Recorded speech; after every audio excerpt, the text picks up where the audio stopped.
It used to be that investing in commodities was just for the super rich or the super foolish, but that may be changing.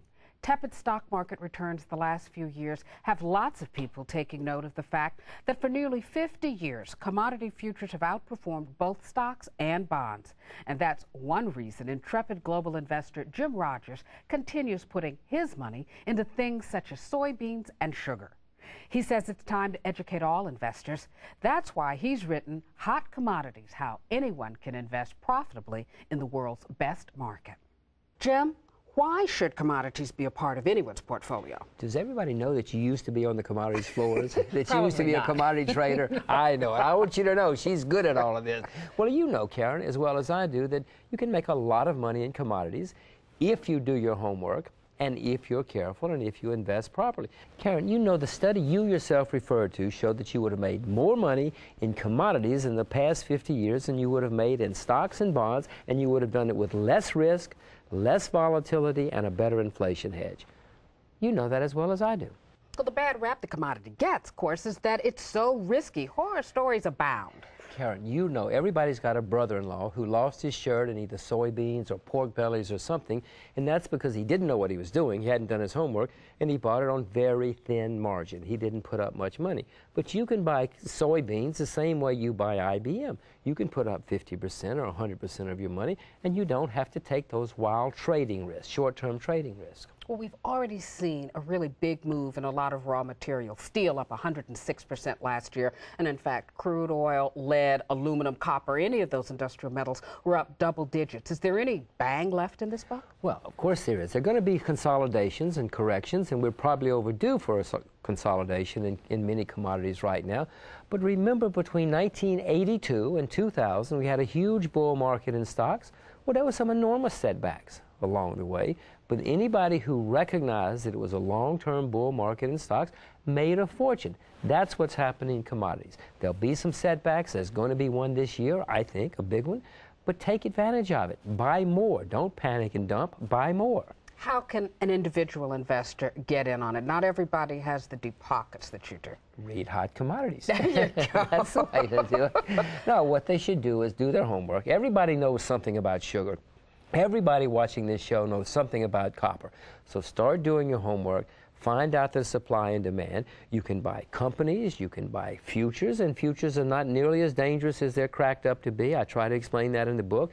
This study you mentioned does the same thing. Do your homework and you can buy. Or you can buy countries. Some countries are raw material producing countries. Canada, for instance, is going to have a much better economy in the next decade than the U.S. Buy Canadian department stores, buy Canadian restaurants. You know, find the countries or the companies that will benefit and buy them if you don't want to buy the commodities themselves. Is there another way? Can you buy companies that either service or produce some of these commodities? Well, you can, but the Yale study to which you referred demonstrated that if you had bought the commodities themselves, you would have made 300% more than buying the stocks. But if copper goes up, Phelps Dodge is probably going to go up. Phelps Dodge is a major copper producer. But with stocks, you have to worry about management, balance sheets, unions, environmentalists, governments, stock market, lots of things. We all learn from Enron. It's not as simple as it looks. Copper is so dumb. If there's too much copper, it's going to go down, and if there's not enough copper, it's going to go up. Copper doesn't know who Alan Greenspan is, and it doesn't care where the New York Stock Exchange is located. So copper is very simple. It's all about the supply and demand imbalances then that we see globally. That's exactly it. That's why we have a new bull market in commodities. In the 80s and 90s, everybody was buying .com. Everybody was blah, blah, blah about stocks. Nobody was investing in productive capacity for commodities. There's been one lead mine opened in the world in the last 25 years. There's been no major oil discovery in over 35 years. Oil wells deplete. The production in Alaska is now in decline. Production in the North Sea is now in decline. England has been one of the great oil exporters of the world for 25 years. They're about to start importing oil. Karen, we're running out of this stuff. That's why we have a bull market. This is not rocket science. I'm not very smart. It's supply and demand, and it's simple history. And we are seeing a bull market. We did a chart and figured if you put $1,000 in the RICI, Rogers International Commodity Index, and $1,000 in the S&P, where would we be? The RICI index would have shown a gain of $1,403, while you would have lost about $110 in the S&P. So you do see better returns, but there is a risk element, correct? Well, every once in a while I do get it right, Karen. I mean, not often, but sometimes I luck out and I happen to get it right this time. Of course, there's a risk element in everything. There are going to be consolidations along the way, even if I'm right. If China has a hard landing this year, commodities will go down for a while. But there's a risk in everything. You think there's not a risk? Look at a chart of the NASDAQ for the past 5 years. Everybody watching this show knows what's happened to the NASDAQ and to Cisco and a few other stocks. It's a risk in everything, including bonds. Listen, I wish it were easy getting rich, but it ain't easy getting rich. You know that. Everybody knows that. That's why I work for a living. That's why you left the floor of the exchange, right? That's true. Well, let's talk about China, because you see that as a very big market. And I was thinking of China in terms of cotton, talking earlier to you like, don't they export cotton? Cotton, 10 years ago, China exported cotton, yes, but now China imports cotton. China's been booming, and as China grows, or as the world grows, supplies get tighter, especially if nobody's been adding productive capacity. How many people called you in the last 20 years and said, I want you to invest in a cotton plantation? No. Nobody. They all wanted you to invest in a mutual fund. So there have been no new productive capacity added to cotton. Listen, 10 years ago, China exported oil. Now they import oil. China's the second largest buyer of oil in the world right now. And 10 years ago, they were exporting the stuff. As the world grows and as supply goes down, prices go up. How long do you see this bull market for commodities running? Historically, bull markets in commodities have lasted from 15 to 23 years. They've averaged 18 years. I don't know how long it will last, but according to history, that means this bull market will last until sometimes between 2014 and 2022. I have no idea, Karen, but based on history, we have at least another 10 to 18 years to go. With the move that we've already seen in some of the commodities, particularly the metals and energy, where do you see the value now? Well, you hit it. You pick the things that haven't gone up. It's the way any investor is successful. You buy the things that are down. Sugar is 80% below its all-time high.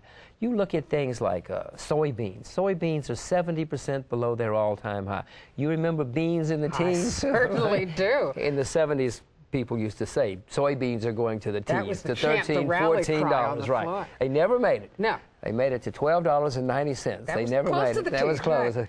But soybeans, sugar, all of this stuff is way down. I remember 40 cents a pound sugar, and you couldn't find sugar in restaurants. I remember my brother brought me a 5-pound bag of sugars at a dinner party present one time because you couldn't get sugar. It was so expensive. Yeah, he didn't bring any wine. He couldn't afford the wine either, but sugar was better. No, that will happen again. I remember when sugar was 66 cents, and for your viewers who don't know, sugar is now 9 cents. It's way down. But anyway, I'm not suggesting you buy sugar. I'm just saying that's where you look. You look at cotton. Cotton is 70% below its all-time high. Look at the agricultural product. At least that's what I'm doing. At this point in time, I'd rather buy agricultural products than metals or energy. I know very often bad news means profits for commodity investors. Say a frost in Florida and ruining the orange juice crop, or a drought in the Midwest, and you have no beans or corn. We've just had a terrible Asian tsunami. Do you see any long-term economic impact from that? I've looked. I don't see any at all. I mean, the people got wiped out. It's a horrible disaster, of course, but as far as the world economy, they weren't producers of many things. They weren't consumers of many things. I mean, the tourism industry is being devastated, mainly because the press is talking so much about the disaster that people aren't going there anymore, but apparently the hotels, for the most part, are okay. But to answer your question, no, I don't see much. But you are right about, a frost in Florida can make a lot of people rich.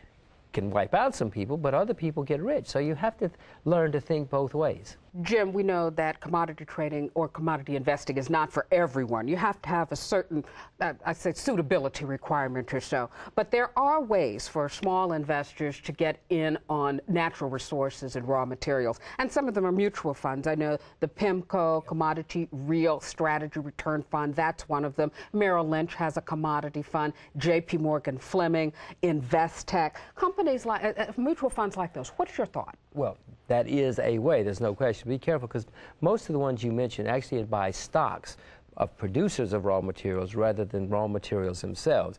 And the studies show you normally make more with the commodities. Now, PIMCO does buy the commodities themselves. That is a viable option. But you have to remember, Karen, this is one reason I'm so bullish on commodities. There are 30,000 stock mutual funds in the world. There are only 3 or 4 commodity mutual funds in the world. That's because nobody is investing in commodities yet. That's going to change. Someday there will be hundreds or thousands of commodity mutual funds. And then it'll be time to get out of commodities again and go back to stocks or bonds or something else. What protection or regulatory oversight do investors have when investing in commodities? Like for the stocks, you have the SEC. Commodity Futures Trading Commission, which oversees commodity trading. And from what I can tell, they've done a much better job than the SEC. We all know about the problems with the SEC in the past 5 years. You haven't heard any problems coming out of the commodity regulators in the past 5 years. So both are controlled, at least as far as Washington is concerned. But there were some problems. I can remember the Hunt brothers trying to corner the silver market and Simplot and potatoes. There have been some spectacular frauds in the commodity business. But let me tell you about Enron. Let me tell you about WorldCom. I can tell you about some spectacular frauds in everything, including TV, believe it or not. No. Yes. Chair, it's always a pleasure. Thank you.